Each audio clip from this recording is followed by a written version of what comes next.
Hi, my name is Taylor Britton, and I'm an education major at Truett McConnell University, and I'm going to be reading for Helen Public Library today. I'm going to be reading The Bear Ate Your Sandwich. So let's get started.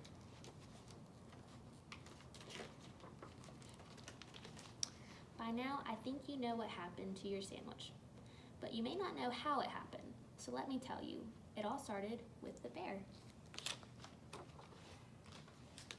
The morning air was warm and bright when the bear stepped out of his den. He stretched and sniffed. The scent of ripe berries drifted towards him and led to a wonderful discovery. After a berry feast, the bear curled up in the sunlight and listened to the buzzing of the bees. Before long, he was asleep. By the time the bear opened his eyes, the buzzing had become a rumbling. He was being quickly swept along like a leaf in a great river. This forest disappeared in the distance, and high cliffs rose up around him. Once the rumbling stopped, the bear found himself in a new forest. It was like nothing he'd ever seen before. This forest had many great climbing spots. The trees were still itchy here. There was good bark for scratching, and the mud squished nicely under his feet. There were many interesting smells in this forest, but some of the tastiest ones had already been found.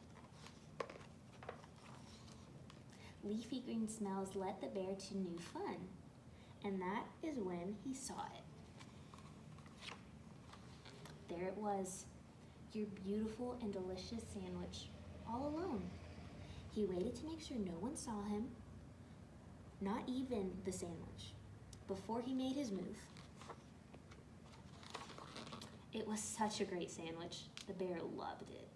But just as he was almost finished, he heard sniff, sniff. Behind him, he had been seen. The bear was so surprised that he ran out of the park and down the street until he spotted a very tall tree. From the top of the tree, the bear could see the forest. It was time to go home. The waves rocked the bear and he began to doze. When he opened his eyes, he heard the breeze and familiar branches and the birds and bugs' evening song. Well, the bear made it home just fine. So, that's what happened to your sandwich. The bear ate it. I saw it all. I tried to save your sandwich. I was able to save this little bit of lettuce here. The bear dropped it as he ran off, but I couldn't save the rest. I'm sorry to have to tell you about your sandwich this way, but now you know. Rough, rough, rough. The end.